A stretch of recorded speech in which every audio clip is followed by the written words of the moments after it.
Hey everybody, this is Hobo Girl and this is what I know. What I know for today is we're going to go a ride on the Cushman turf truckster through the cornfield. And there's an old farm in the woods here. There's not a house next to it, I believe. There's a foundation somewhere. You probably won't find it because frankly I don't really want to work that hard at it. But I'll try and find you guys some barbed wire, and just got a deer trail here and a culvert. But yeah, the corn's doing really good. It's 26th of June, and it's way past knee high. It's probably like twice the height. And I think they just have some grass here. I think they just cut some, so. Yeah, I'll show you guys how high this corn is. It's pretty good. If I can walk there fast enough. Oh, it's even taller in person, or up close. Yeah, this is about, I don't know if you guys can see, but it's decent size. It's up to my waist there, so not bad. But yeah, we're gonna go ride on the cushman, and I'll show you. I know where a manure spreader and an old Plymouth is. I'll show you guys those. But I think we'll ride up to the top of the field. We'll ride back down. So yeah. Give me 1 second. I need to put on my sunglasses. I'm not gonna show you guys the whole entire ride because it might be a little bit boring, but if anything happens, I'll turn the camera back on. Okay, I've just been driving around for a little bit. You see I'm in a way different spot here, next to the Christmas tree stands and all that. But anyways, I'm just letting the cushion cool down and making sure it doesn't catch on fire with all the grass under it. That seems like a fine. Yeah, this thing's just an opposed air twin. It's actually the same engine you'd see in an old Evan Rude snowmobile. But anyways, yeah. I guess we'll start with the stuff in front. We put this all this stuff in the front row. We put this here. Like, this is a loader for my Ford 8N. It's actually in nice condition, pretty nice condition. Not too many. I don't think there's many welds on it. The only thing I can point out, there's like 3 things. There's 2 pieces of angle iron on the back because they mounted it on a different tractor, and they cut a hole out in the front. But other than that, it's actually a pretty nice loader. One of these front cylinders might not be in the best condition. Yeah, that one settled down, so that's what happens. But when I restore my tractor, I'd like to put this loader on it and have it more of a show. You know what I mean? And then we sell Christmas trees in the winter. Those are all the stands. And then I believe this is either the plow for the old Mack roll-off truck that we had, or Dad had, or a tractor that Dad used to rent. I think that's the one for the tractor.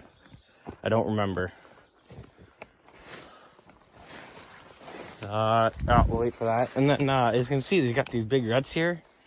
I was putting this down here recently when I first got it, and it was a pretty rainy day, and I went down here with a skid loader on bald tires and the skinny tires. It was not a good idea. Do never try that again, especially like in the lowest part of a field. Oh, falling over. Okay, here we go. We'll walk into the woods. There's a water run right here, or a small one that deer go through and all that. So that's what we'll go through. But you can probably see it. There's a manure spreader I was talking about.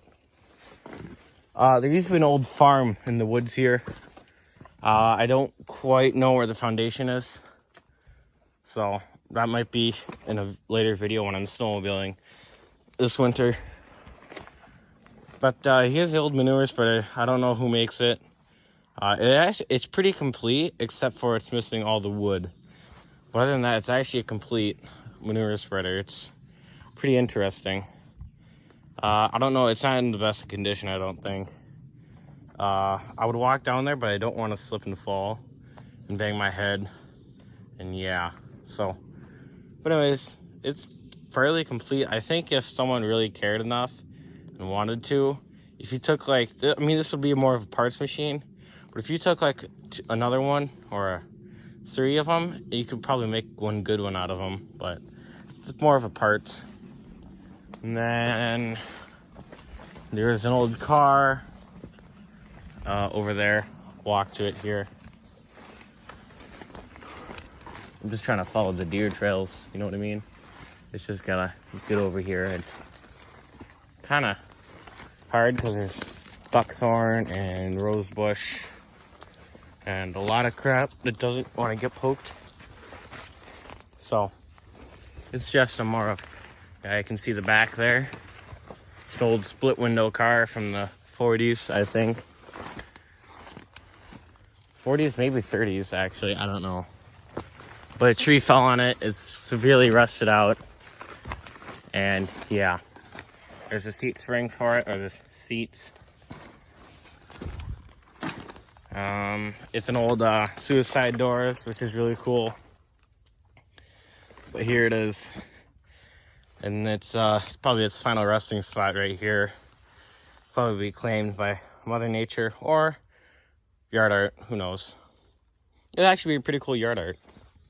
But it's still got the hood, not the hood, the trunk back here, and it's the floor door, but it's the suicide doors, which is really, really, really cool, I think. It would be really amazing if this was the last one left of its kind, because I've never seen a Plymouth with suicide doors. I mean, my brother Adam has a...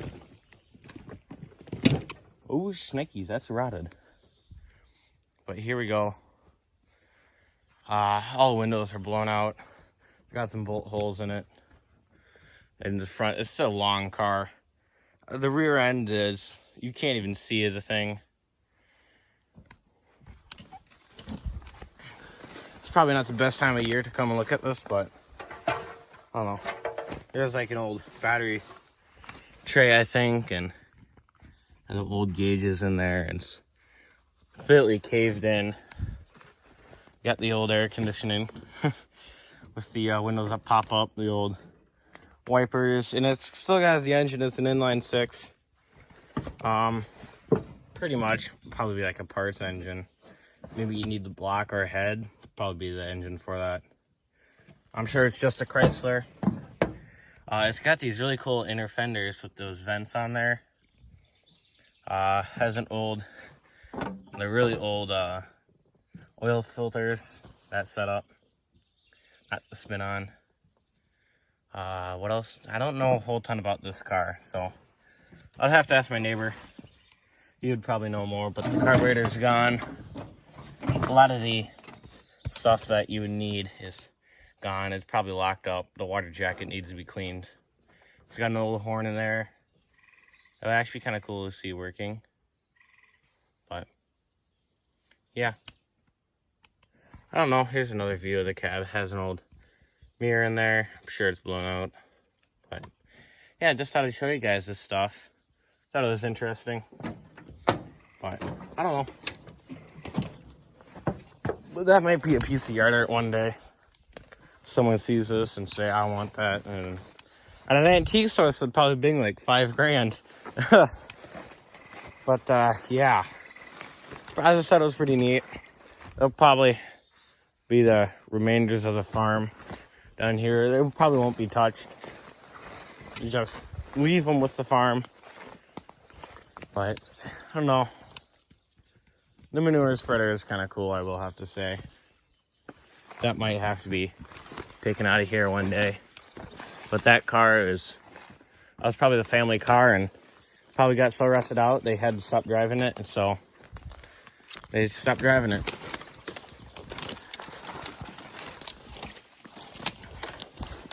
Here's another view of the manure spreader. So that's a drawbar and the steering front axle, the front axle steer. I don't know if it was horse-drawn or with an early tractor. I don't know. It's hard to say. Let me try and get a angle at it. And it still has a bunch of the levers there and all that. And I don't know. It's hard to tell if it's worn out or not. I'm not totally an expert on old manure spreaders. I got no clue what model it is, who made it. Yeah, I don't know much. But I don't know, who knows. pretty neat. I guess talk to you guys later. See you later.